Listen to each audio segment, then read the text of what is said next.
going. So Awesome. All right, we are live. Good morning, good morning, good morning, everyone. Welcome to a special edition of Office Hours, a weekly live show brought to you by the team at Bunker Labs, a national network of veteran entrepreneurs and military spouses dedicated to growing our ecosystem. I'm your host, the one and only Iron Mike Stedman, coming from Newark, New Jersey, joined by my co-host, Amy Morrison. And usually on Office Hours, we invite different guests from the ecosystem to share their stories or their expertise. But today, you're in for a treat because we're doing our first ever Breaking Barriers and Entrepreneurship pitch competition live on Office Hours. Over the last few years, Bunker Labs has delivered 10 Breaking Barrier cohorts, and this is our first live pitch. I'd like to thank our sponsors, the Bulova Stetson Fund. We'll have pitch participants today that will be competing for 3 cash prizes totaling $15,000. First place will receive $7,500. Second place will receive $5,000, and third place will receive $2,500. So we're excited for today. And what I'm going to do now is pass the torch over to Bunker Lab CEO Blake Hogan to talk about why it's important what we're doing here today on Office Hours. Hey, Iron Mike. Hey, thanks so much. Thanks to the Bulova Stetson Fund. Thanks to their president, Zhao Li Tan, for supporting Bunker over the years. Most importantly, thank you to all the pitch contestants today. I like to refer to this as like the friendly Shark Tank because this is a place where everybody wants to see you be successful. So have an awesome time. Tell them why you're the person to do what you're doing. And we're here for you and we're rooting for you. So thank you to the team at Stetson. Thank you to the Bunker Labs team. But most importantly, thanks to all of you for letting us be a small part of your entrepreneurship journey. So back over to you, Mike. Thank you. So for everyone tuning in live, I need you to do one thing for me. Go ahead and drop into the chat your name and where you're dialing in from while I go over the criteria and agenda for today. So participants were selected through a competitive process. This competition was open to 250 BBiE participants from our 2023 cohort, but we managed to narrow it down today to just 5 presenters. Our participants are either veterans, military spouses, or immediate family members, and each participant will have 5 minutes to pitch with an additional 5 minutes for questions and answers from our judges. After we hear from all our participants, we'll cut to allow judges time to confer, and the winners will be announced via a LinkedIn post by noon today, Central Standard Time. Thank you to our judges for being here with us in the middle of a busy work week. Each of our judges is a BBiE facilitator and can attest to the growth of each of the competitors. So we know it's going to be hard to determine a winner. Now what I'm going to do is I'm going to invite each of our judges to take a moment and introduce themselves, starting with Renee. Well, good morning, everyone. My name is Renee Bobb, and I'm the CEO of Renee Bobb Training, LLC. I'm also the National Training Director for Bunker Labs, and I'm actually the founder of the BBiE program. Renee's done a great job with that. It's been a pleasure having her on the transition where she even talked about BBiE. So after this, please reference that resource. Next, I'm going to invite Kyle Aquino to introduce himself. Hey, good morning, everybody. I'm Kyle Aquino, former naval officer, CEO of NVIZ, a cybersecurity startup, and an API facilitator for the BBiE program. I was also a graduate of the 23 Alpha cohort as well, and congrats to all the participants here in the call. Let's get it. And last but certainly not least, fellow Marine, Jessica DeJesus. Hurrah. Hello, everybody. I'm Jessica Dop DeJesus. I'm the founder of the Dining Traveler Media Group, and I am also the Latinx facilitator for BBiE. I'm a BIR alum, so I'm really happy to be here and get to hear all these amazing pitches. Awesome. Well, again, we appreciate having all of our judges here today. And now, without further ado, let's get into the pitches. First up is Carolyn Eagen, military family member, a CEO of Kinstak. Hello, I am so excited to be here. So, Carolyn Eagen, founder and CEO of Kinstak. When I was growing up. I'll tell you a little bit about why I'm creating Kinstak. I'm excited to be able to share our journey and where we're at today. So why I created Kinstak is that growing up as an adopted child, I never knew much about my family. And my adopted mother, who was a major in the Air Force and a trailblazer of her time, and an inspiration to myself and to many other women, passed away unexpectedly when I was 24. So now, as a mother of two, I really wanted a way to preserve my family's digital legacy, her story and our stories. What I found, and my background has been in big data and analytics for over a decade, I was really frustrated with the solutions for parents and for the consumer. And there was digital declutter. I had clutter everywhere. And from interviews with our users and our members from our MVP, we found we weren't alone. Stuff was all over the place. It's on our laptops, our hard drives, and it was unorganized. And it's an arduous process to get it organized, to be able to just use the stuff and access it. What we also found is that when people did get it organized, they created things like with Shutterfly and other photo organizations, which we didn't expect. So I'm going to put a pin in that and talk to you about that in a minute, about how important that was. So we want to get rid of the digital hoarding. What we found in the research of the total addressable market is that the artificial intelligence is not new from the perspective of a growth, where it's almost 2 trillion in growth by 2030. And the personal cloud market is growing as well. And the military spend is almost $1 trillion annually. Well, that being said, Kinstak is AI for military families to make it easy to sort, find, and protect their family's digital legacy because their stories matter.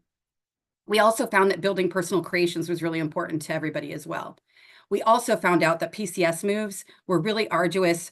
We know that, and military members move twice as much as civilians. So Kinstak really helped them keep and be able to access the things that they needed throughout their move. My background, like I said, was in big data, has been in big data and analytics. I've built award-winning teams. I've curated an award-winning team here with diverse backgrounds. I'm a 2-time founder. I've built over 130 products and brought them to market within my large technology background with a go-to-market and product development approach. So I've built the right team with all the right skill sets. So what we're solving is Kinstak makes it really easy, ridiculously easy, to declutter and find anything, bringing clarity with all of your pictures and videos and files and so forth. So we have a proprietary, personalized auto organization, drag and drop, automatically organizes everything into a beautiful gallery. So it saves so much time. We have over 130 members and growing strong. We have an opportunity from an enterprise perspective that we didn't really see around the corner, but we were selected to a hackathon with LG in October. We were 1 out of 10 globally. And we were selected to launch Kinstak in their web OS to their channel, right next to Disney Plus, Hulu, and Netflix. We're so excited. We're in the midst of QA process right now. And then I talked a little bit about the enterprise opportunity from a commercial printing perspective. We have 2 patent pendings, from the simple, elegant design to the backend utility as well. So Kinstak makes it really fast and easy for our members to be able to build beautiful creations, share it, and also preserve their digital legacy. So what would we do if we were awarded these funds? Well, with our opportunity with LG TV's partnership, we'll be in front of 28 million homes. It's a $3 million opportunity for us. And also through the commercial printing company, LG and Shutterfly often work together. So that's an opportunity that we have our eye on.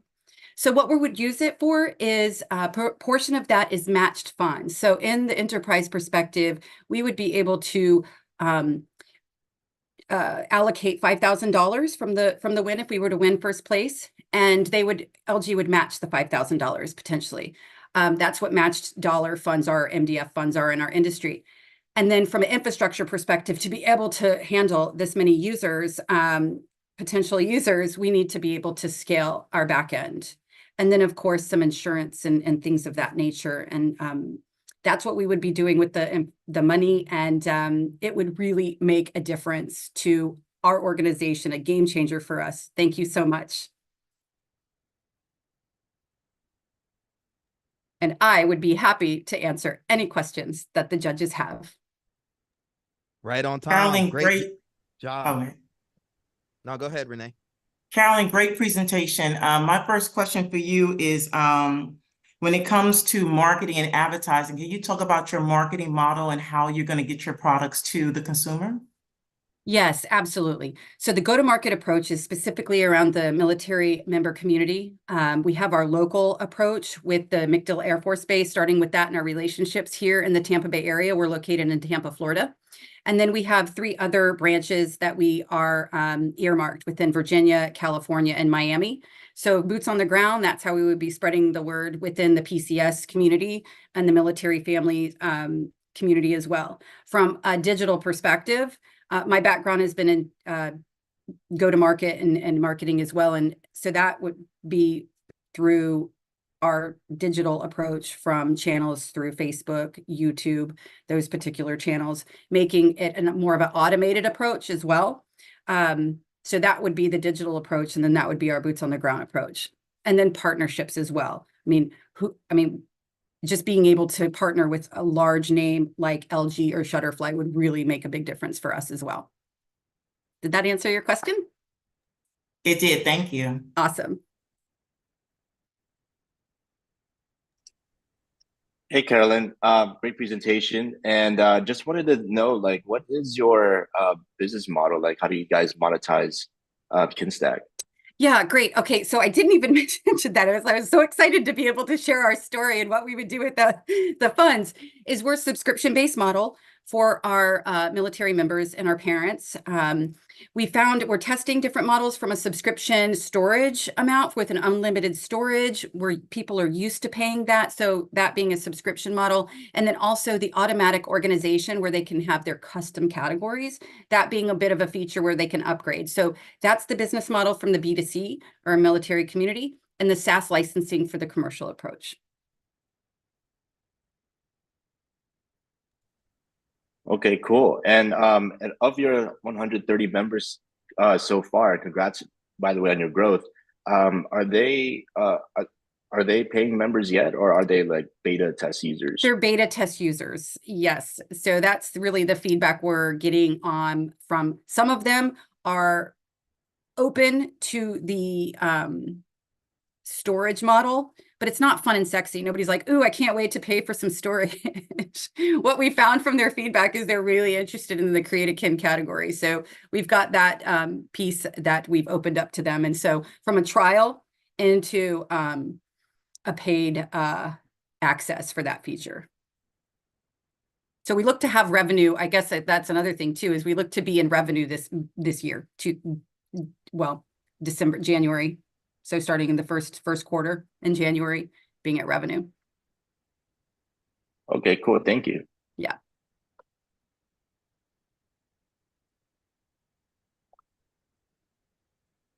My light went out. So. Well, I have another question as well. Great. Yeah. Do you, what's your long-term vision and exit strategy with this?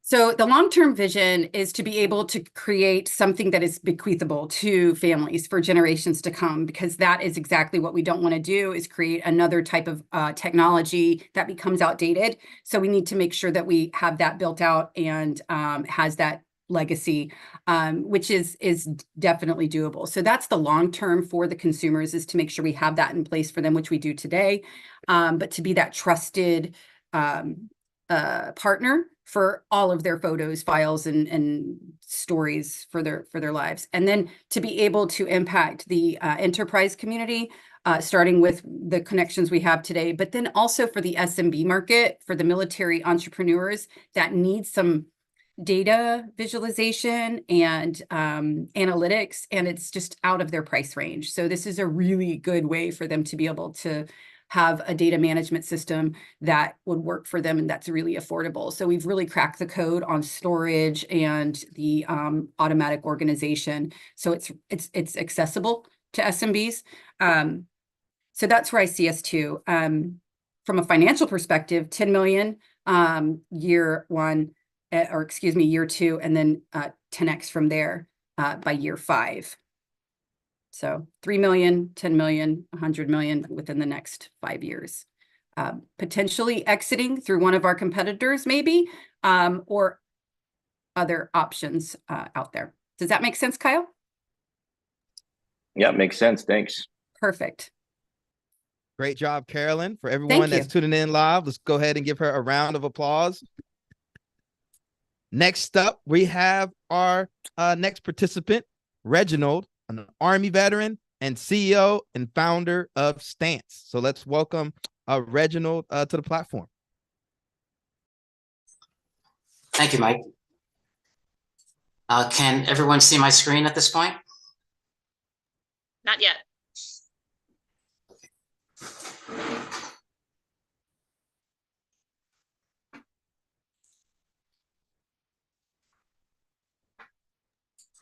Gotta love technology. Yeah, I'm having a blast right now.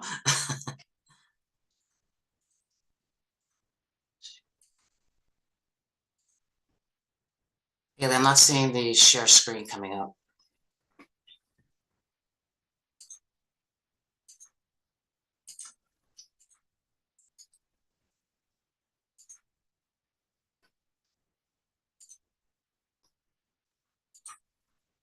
Well, Reg is getting that pulled up. Iron Mike, I know you're always working on big things. So what's your big thing for 24?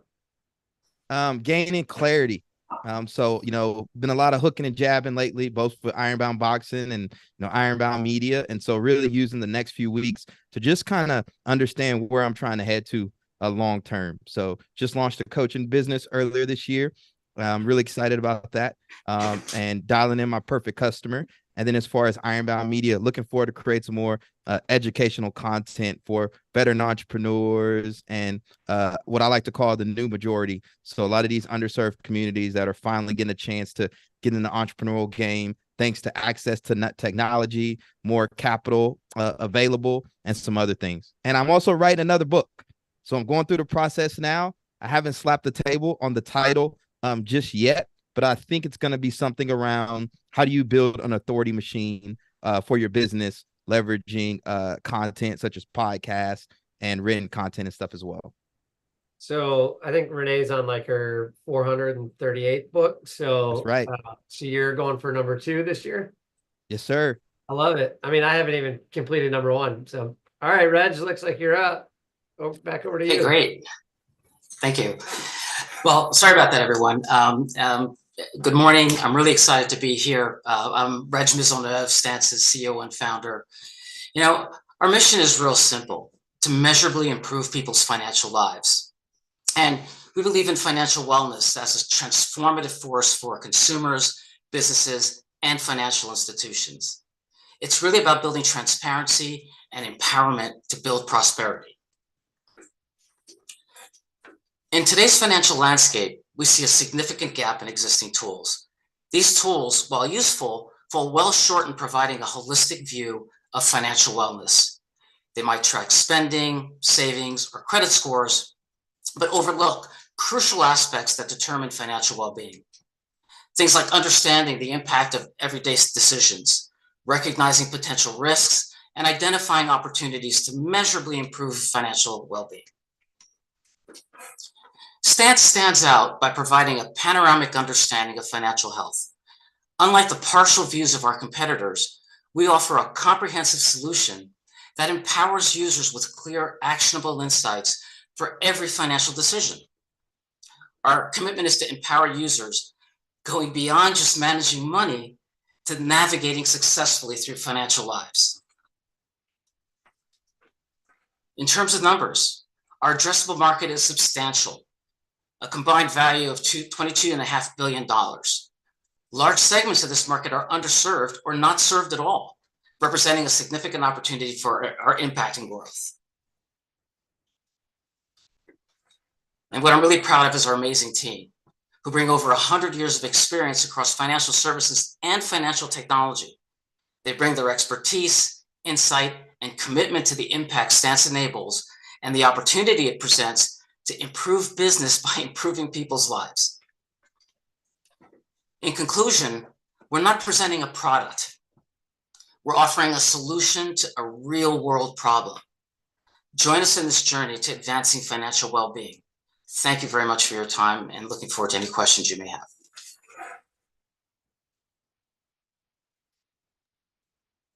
Reg, great job in your presentation. My first question to you is, if you were to win the prize, what would you do with the funding? Well, the funding is going to allow us to do some really important things. We have to migrate our platform to another cloud environment that is going to allow us to leverage the resources we have to really promote the product amongst investors and potential clients. Excellent. And then question number 2 is that you are in such a competitive space. There are so many different apps that are already out there that do something similar. What are you going to do to stand out from your competitors? That's a, really value that question, because, one of the last things we wanted to do was be a Me Too product. And I think there are a lot of products out there that are on the fringes of what we've set out to do. But I think what our history has shown and the recognition we've received is that we're not a Me Too product. A lot of organizations and products talk about financial health, but it's really hand-waving with very weak proxy measures. Our product is visual, engaging. It doesn't present numbers and as if everybody wants to be an accountant or an economist. We present the product in a way that people across the socioeconomic spectrum can fully engage in. We've seen the emotional response of people regaining control of their financial lives through their application. To the point where I'm receiving hugs from people I met 20 minutes ago. That really surprised me. And I think the ability to engage people at that level, people who've been through hard times or people who are simply wanting to do better, I think sets us very clearly apart. Reg, I have a question. Can you tell us a bit more about your sales plan? Could you say that again? Can you tell us a bit more about your sales plan? Sure. We've been through an evolution in our thinking on that, right? Because one of the unique characteristics of the platform is that it can serve many markets and channels. Our sales plan right now has kind of gone back to its roots. We want to reach the consumers directly. So social media, engaging with organizations that have direct access to people whose interests they're trying to advocate. So, as I said, social media will be a big part of it, but we think engaging with organizations that are advocating for large groups of people is another really important channel to give them the opportunity to provide even more services. And while we're helping people advance it in their financial health, they're getting information to promote their interest and for even financial institutions to better serve the markets that they're serving. Thank you. Hey, Reg, appreciate you sharing your product there. Just wondering, what stage is your product at the moment? Are you post MVP or? Because I'm only seeing mock-ups, I think, right now. Yeah, so we didn't have the opportunity to present that here, but we have done a lot of work building advanced functional prototypes. We have our MVP in the Amazon cloud, and we are within, so all the major components of the application are built. And I'd say we're about 90% complete on the application. In fact, a major technical milestone that we just hit was the construction of the capability to aggregate consumer financial and economic information. That is a game changer for us because that allows us to scale on a massive level. So we're estimating that we're within 6 months of commercial launch. The product is well understood. It's been heavily market tested and validated. So, and the team that I have and their experience in delivering new products to markets and managing services through the banking or financial services sector, sets us up really well for rapid market entry. Awesome. And do you have any beta test users yet? Or are anybody on a waiting list? Yes. So as I mentioned, we've done extensive market testing using the functional prototype, where we got real world data from consumers. And, some of we're getting some really surprising results. For example, how often we're encountering people with strong credit scores that are in not very good financial shape and people who are actually in great financial shape, but have weak credit scores. And the insights that the platform has been able to generate with people that were real world people that we're working with has been great. And that's encouraging and why we're so anxious to get to market, because we know we can impact people's lives.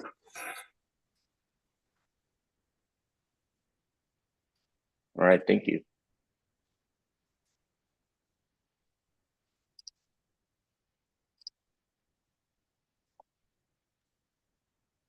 Let's give Reg a virtual round of applause. Thank you for participating. Thank you so much. I really appreciate the invitation. Next up, we have Donte Burney, an Army veteran and founder of Function Academy. I've been following Donte for a while online. It's my first opportunity to interact with him virtually. Super excited to see your pitch, Donte. All right. So how's everyone today? My name is Donte Burney, and this is my school, Function Academy. And let me share my screen with you while I'm at that. All right, so today I'd like to present to you Function Academy. And Function Academy is a 19-week full-stack web development program that teaches individuals how to learn how to build and start a company. And so this statement right here, build and start a tech company, is the main differentiating factor between Function Academy and other code schools that exist. A lot of code schools that you attend, you're going to go through the build part, but starting a tech company, meaning to become an entrepreneur yourself and empowering yourself with these technology skills, this is one of the core tenets that Function Academy is about. So as you see, part of our mission statement is accelerate your career and become a software engineer. So this isn't just a fancy slogan. It's saying, hey, where are you at today? I'm not saying become a software engineer. I'm saying, where are you at in your career? Whether you're a real estate agent, whether you're a barista at Starbucks, how can you use technology in order to grow yourself? And so if you can see in the second line right here, it says to enable our students to move forward in life through technology. And so that's the main goal right here, is to see individuals grow. All right, and why myself? Well, I've always loved to teach. I've always taught others, probably in any capacity of life that I've always been in. But ever since I've been in technology, I've always maintained a job. I've always been able to participate in other entrepreneurial opportunities. I started my career at Hack the Hood, which was in San Francisco, and I taught inner city youth how to code. From there, I went on to teach through 2U, where I've been able to teach at UCLA, UT Austin, been able to teach cohorts through Amazon Career Choice Program. And through all these different programs, I've observed different learnings, which has enabled myself to grow and to build the curriculum necessary in order to create job-ready software engineers. In addition to that, currently, I also have another nonprofit called Soul Champ, which runs, similar to Hack the Hood, where I'm working with inner city youth in the Fillmore District in San Francisco, along with a boxer named Kareem Mayfield. All right, so the program details. So in this program, students, they're going to receive full stack web development. So full stack web development means client side, server side development, all the processes necessary in order to create a full stack web application. They're going to receive entrepreneurship training. And so what I mean by this is that while they're developing their projects, they're not going to just create some projects that they can show off. They're able to take these projects, and just as we're doing today, they're able to pitch these projects to investors and to students, and they're going to operate in a startup-like environment. So a startup-like environment, meaning that they're going to be able to work as a team in an environment. They're going to have weekly and daily stand-ups, and they're going to have management processes, design, and they're going to go through all the normal steps that you would if you're working for a startup company. And in addition to that, you're going to have whiteboard interviews to prepare yourself to be job ready. And then you're going to have job development training. And this, consists of learning the professional and interpersonal skills that you need to be able to interview, and updating your LinkedIn profile, and creating all the professional resources that you need in order to be employable. And the impact and outcomes of this is that, hey, we're going to enable more people to become entrepreneurs, which is my personal choice. But hey, if you don't become an entrepreneur, we're going to get a high-paying job for you. And in addition to that, we got personal growth and then long-term empowerment.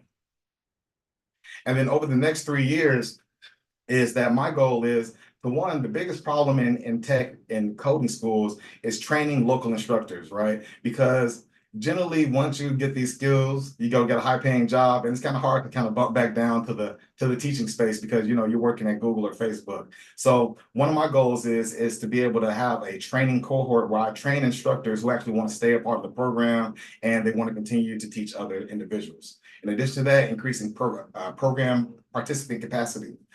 My next step is to build partnerships. So I would like to collaborate with a local university, for that credibility, and to also to engage with those students who they don't really know why they're in college, right? But they're able to take a program such as Function Academy, go through a process which is similar to a semester of school, and if college doesn't work out, they're able to still land a high-paying job. I would like to connect with nonprofits in order to give some of my services away, and then local tech companies, I would like to partner with them so they can hire students from our program. And in addition, Time. wow. All right. Okay. Anyone have any questions? Hi, Dante. This is Jessica. Hello, Jessica. Can you tell us a little bit about your funding pipeline? Okay, so right now, the students who come to the school, I'm working on working with local lenders, so they'll be able to. I'm sorry. When you mean funding, do you mean funding as far as myself, or funding as far as students entering the program? No, the funding for the business. Okay, so most of my business needs have been taken care of. I currently have a office downtown Honolulu, where I have a conference room that I can currently fit up to 15 students. And then I've also built out the entire curriculum. I've also built out the application processes. So it's actually very minimal processes. I've taught several cohorts, and the main thing you need is a curriculum. I need an administrator to process the people that's coming through the program. But other than that, day to day, I have a curriculum, I have an office, and students will show up and they'll be taught. So it's not really everything's been out of pocket, not really a high cost. It's been more a lot of sweat equity. Thank you. So, and then how you make money is through students paying or organizations paying you?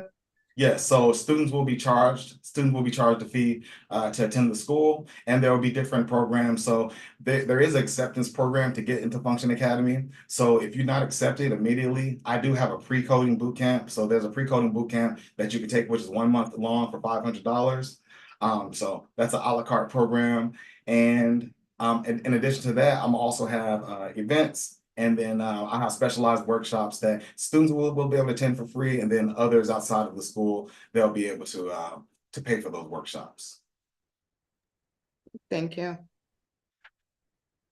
Donte, great presentation. Are you a one-man show? And if not, can you tell me about your team? Okay, so I'm basically a one-man show, but I do have partners. I have communicated with my teachers who I've taught with in the past and let them know, hey, I'm getting ready to start a school. And I do have other teachers that are interested, and family and close people that's interested in helping me if I do need additional work. But most of the work I do on my own. But as I start the school, there definitely will be an administrator to take care of HR issues, and I'll be mainly focused on teaching. And then as the program grows, I'll be hiring assistants as well. Excellent. And then how scalable is this business, and what challenges do you think may arise as you actually start scaling the business? Okay, so the business is very scalable. But when I say scalable, as far as like online capacity, the online market is huge, and I will have an online program. But as an instructor, I personally wanted that personalized touch because I've taught in class and I've taught online, and being able to be there with someone is totally different, right, than teaching online. So it's going to be a blend. It's going to be a blend of of that program and our online program. So the online program will scale, and then also I will take this and build a franchise from it. So currently I'm in Honolulu, Hawaii. So there's a small tech market here, but it is growing, and very costly to live here. So I do, this is another reason why I started Function Academy, because my neighbors, they kind of see me living my life, doing my thing, and they say, hey Donte, how do you do this? How are you able to live in Hawaii? And they want to do what I do, and so many people have said it. Actually, last year I started a group called Honolulu JavaScript JavaScript group, where over the year I've given several free courses to the locals in the region. Excellent. Great job. Thank you. Hey Donte, hey, I'm Yes, sir. from Honolulu before, man. Yeah. So it's good to see you building out there. Are Thank you you. familiar with some of your other competitors in the space, like say Dev League by Russell Chang out there, and all that? So I have spoke. I was actually you heard of Purple Paella? Yep. Okay, so I was recently at an event there, and I heard they were no longer operating. So not 100% sure, but I believe last they were no longer operating. And then my other competitor, I'm actually kind of might work with them as an evangelist. So they're called a New Camp, but they're only online. And so I'm as of now, I'm the only physical school that I know of. Okay, good stuff. And what is your tuition fee over there? So it recently just changed. So I had to reduce my program to 19 weeks. So it'll be about $15,000. But I am kind of readjusting my program because I needed to reduce the size of the program from a 6-month program to a 19-week program, just based on in the future I'll be applying for the vet tech, which has a certain requirement for how long a program can be, and so forth. Time. All right, thank you so much. Donte a round of applause. Great job, Pigeon. Thank you. All right. Next up, we have Kimberly Nguyen, a military spouse and founder of Kimberly Nguyen's Art Therapy Studio.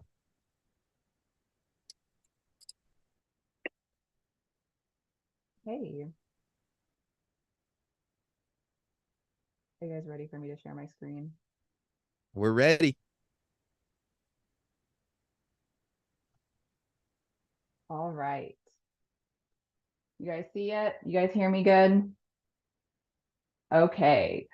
Hey, everybody. My name is Kimberly Nguyen.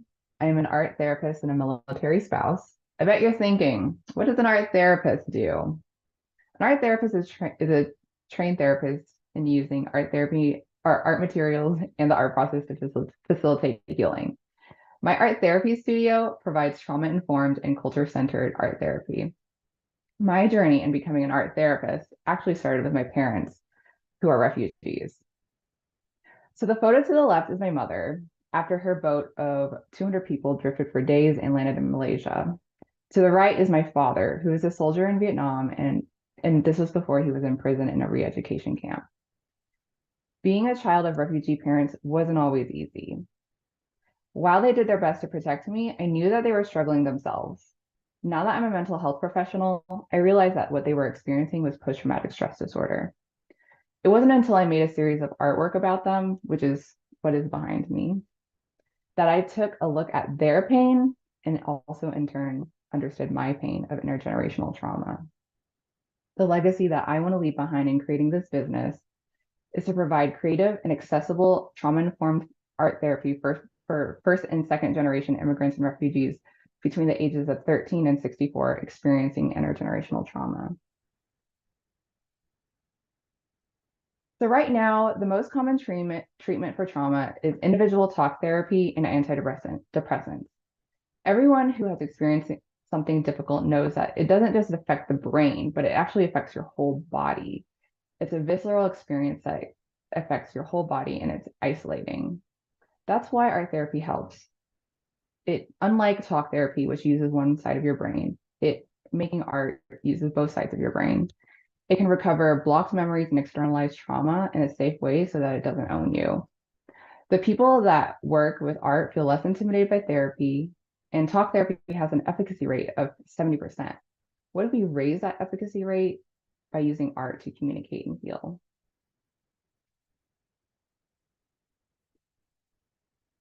So the numbers on this slide is actually different because I recalculated the market size. So imagine how huge this need is. As of 2023, there are 49.3 million immigrants, including their US-born children, teens, and adults. If every one of those people attended one art therapy session at the rate of $150, that would be a $7 billion market. In Texas alone, there are 5 million people of this population, and making it a $750 million market. As a founder, I'm a licensed professional counselor and a board certified art therapist. I've worked with others' trauma experiences throughout my career, from chronic homelessness to incarceration. I wouldn't be here today without these people pictured right here. Linda Tai is a social worker and a yoga teacher. Her story is actually connected to my family's, as her family fled by boat during the Vietnam War. Her narrative has led her to work with the world's leading trauma specialists and trauma institutes, in which she has brought me into that network and connection and continued my training with. Wendy Lynch, which is pictured in the middle, is a professional counselor and an art therapist. She has experience with working with a groundbreaking art therapy program in Kansas for 5 years, in which she's made successful pivots during COVID. With her help, I was able to better structure and organize my practice so that I could lay down plans for art therapy workshops. Tech Sergeant Terrell Douglas, or my partner in recruiting services, has created one of the largest social media networks of recruiters. His award-winning success with the top US Air Force recruiters has helped me with my SEO marketing and go-to market plan. I currently need to hire a bookkeeper and administrative help, as well as another art therapist, so it could help my practice grow and reach more people in need. In about 2.5 months, I built a caseload of 20 clients and currently have 13 clients on the wait list. Within the next 3 months, I plan on hitting about 50 people with plans to facilitate art groups and reach more people. Things that set me aside from other practices is that I have an art studio that you can come in person and see it online. I'm trained in treating trauma, and I am also contracted with major insurance companies that make it accessible. Another thing is that one of the leading providers of IT services and technology reached out to me recently to present on the impact of mental health on its employees, particularly AAPI employees. Just like how my parents provided with capital. Okay, thanks.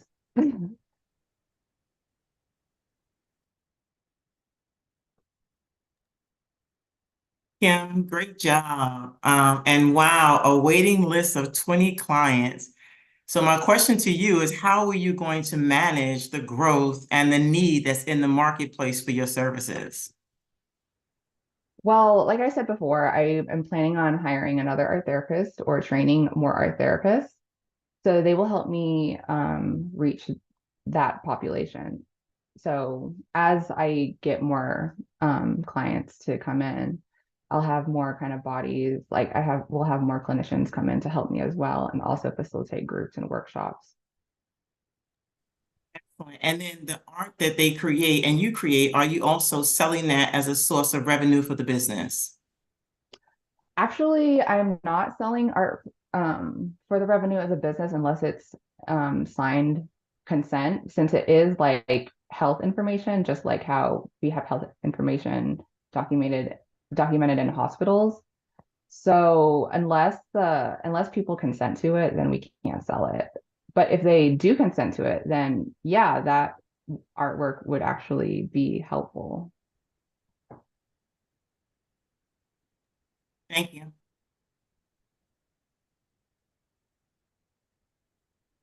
Hey, Kim, I appreciate you sharing your story with your parents and how you brought about your business. Yeah, I just wanted to know, like, what do you plan on your overall vision in scaling this business? Because right now it looks like more of like a lifestyle business at the moment, correct? Right now, it is starting small. My main source of revenue is seeing clients. And from that revenue of seeing clients and growing the practice, that is when we can get the money or get the growth and capital going, because then it will start spreading into workshops. And also eventually maybe we can start training people on our approach to treating this population too. Awesome, thanks. Yeah. Thank you, Kim, again for such a great presentation. Can you talk also about your sales plan? Like, how are you planning? I know I saw social media, but can you tell us a little bit more how are you going to get those clients? Yeah, so I want to continue developing my credibility and also grow a following organically. So I'd like to start educating people through blogs and videos and things like that. And once I kind of start getting a following through that engagement, then I will start launching kind of more paid advertisements for like my services as well as workshops, and kind of just evaluate the channels from there. Thank you.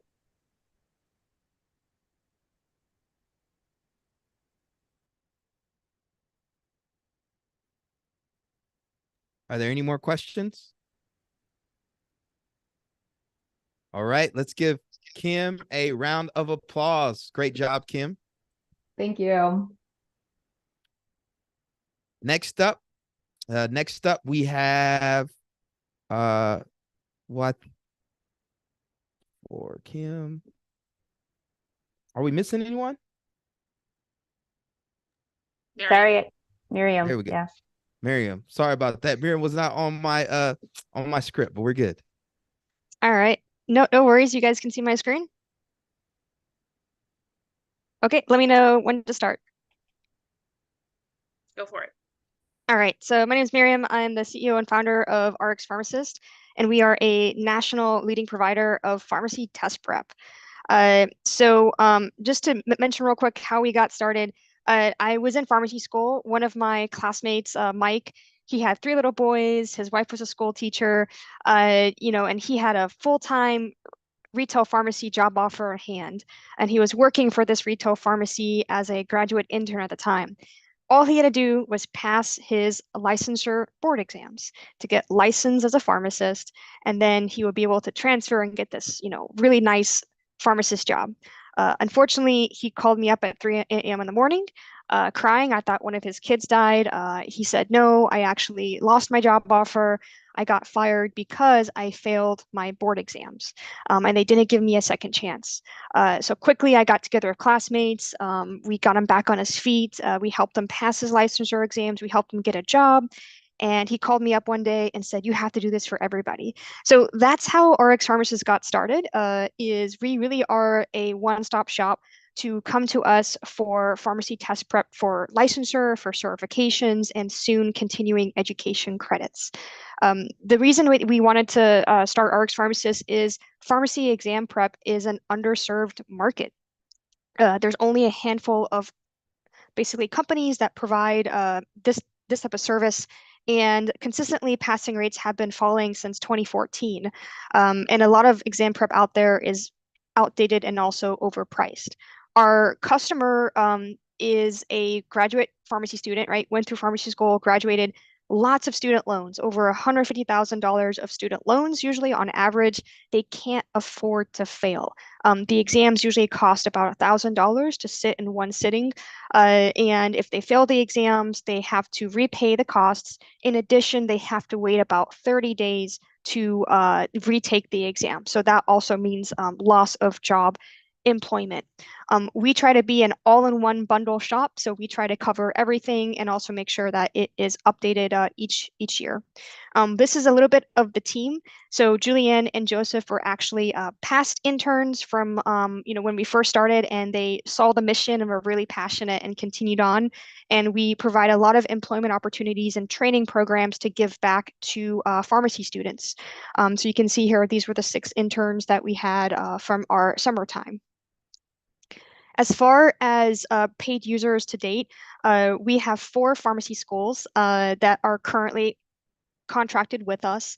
And one thing to note is with pharmacy licensure prep, you have to take 2 main exams, the national clinical exam and then also a state-specific law exam. Every single state has their own specific law exam. So we cover 20 states right now and growing.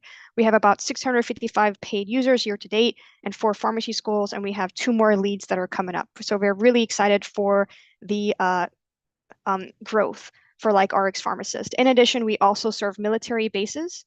So to kind of get through the roadmap real quick, we do plan to launch into our continuing education offering next year, but also become a vendor for the Department of Defense. We already have some customers in our pipeline that are pharmacists that are active duty, serving between many different types of bases, and that's because we also provide certifications.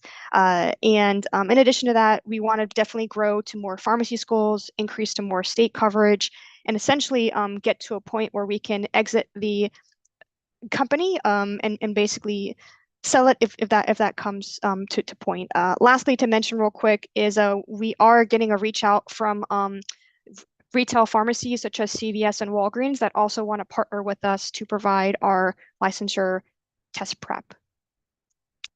So just the last slide real quick is we want to focus on making the transition from pharmacy student to pharmacist seamless and being that one-stop shop where pharmacists across US and also across many different military bases can come to us to get their licensure certifications and soon CEs.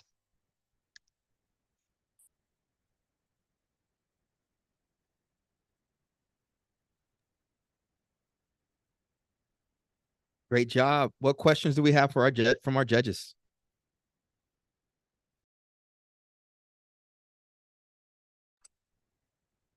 Hey, Maryam, great presentation over there. Just wondering over there, like, what do you plan to use the funds for in growing your business?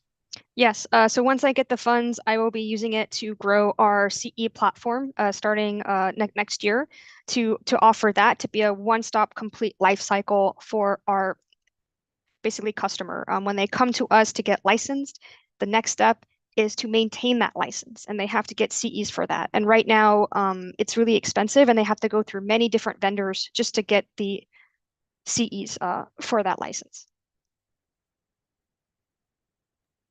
Good stuff. Thanks. Maryam, it's so good to see you. Great presentation. I want to talk to you about some of the challenges. Like, what is it that's keeping you up at night, and what type of plan do you have in place to kind of overcome that challenge? One thing that keeps me up at night is ensuring we serve our mission. There's a lot of students graduating from pharmacy school, a lot of debt. They're not able to get jobs. They're struggling. And I see it within our internship programs. So I want to make sure we continue that mission, going back to the founding story of why I created it, and making sure that we can provide, a good spot for them to come, a safe space for them to come, so we can train them, teach them, mentor them, so they can get to that next step. Because there is an issue right now within the pharmacy space where they're coming out of school with these graduate level doctorate degrees, lots of student loans, and they're actually filing bankruptcy and going into a completely different job career because they're not able to find job employment, or they're just like struggling. So that's one thing that I want to continue on with the mission for like RxPharmacist. Excellent. And I like the fact that you have those 4 schools. Do you have a plan in place to be able to secure additional schools? And is that the most profitable way for your business to grow? Yes, we do have a plan in place to secure more pharmacy schools. One is with like Howard University. They actually got us through a grant. So that is an easy way to scale to more historically Black types of schools to kind of grow that segment. In addition, the students that we serve through our internship types of programs, they love to give back. So they are a strong voice for us to their pharmacy schools, for us to get connected and also grow that type of segment as well. In addition, working with CVS, Walgreens, and those retail pharmacies to also basically partner with them too. Excellent. Great job. Maryam, great presentation. My question is, because pharmacy, it is a niche audience, do you plan to expand to other professional testing? We do. So I actually, a few of my pharmacy students have mentioned this to me. They said, hey, my brother's in dental school, or my sister is in this school. So the other niche, other than medical school and nursing, which there's a lot of companies that provide that, you'll be surprised there's not many for physical therapy, for dental, for optometry. So I am talking with basically like another veteran who is in the physical therapy space, and then another one within the respiratory space. Respiratory is the one that we're getting close to offering because we already have a joint certification that is shared among respiratory therapists and pharmacists.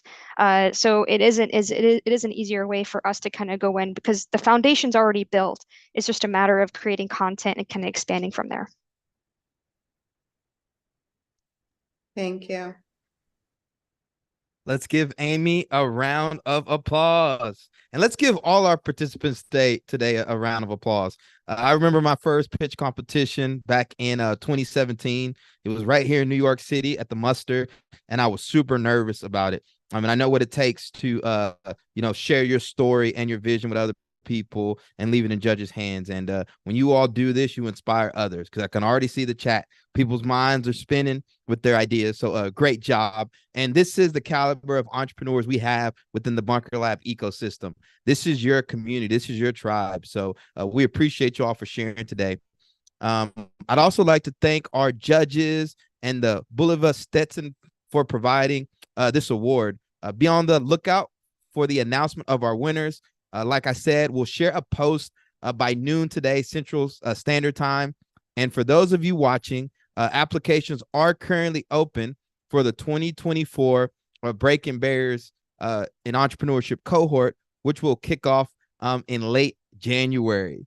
Before I send our judges to confer, Blake, you got any final thoughts you would like to leave our viewers with? Yeah, if you're listening and you have a connection for the companies, reach out directly to them because this is, like I said, the friendly Shark Tank. So if you've got a connection that could help them, go ahead and reach out. And remember, I think people tend to overcomplicate this and undervalue the power of their own network. So use your network to help drive these companies forward. And I forgot one thank you. I also want to thank the Bunker Labs team behind the scenes that have been working to facilitate this, organizing our judges, our competitors, running the back end. Let's go ahead and give them a round of applause as well, because without this support, none of this will be possible. So now what we're going to do is our judges are going to go off and decide and be on the lookout at noon today for the winners.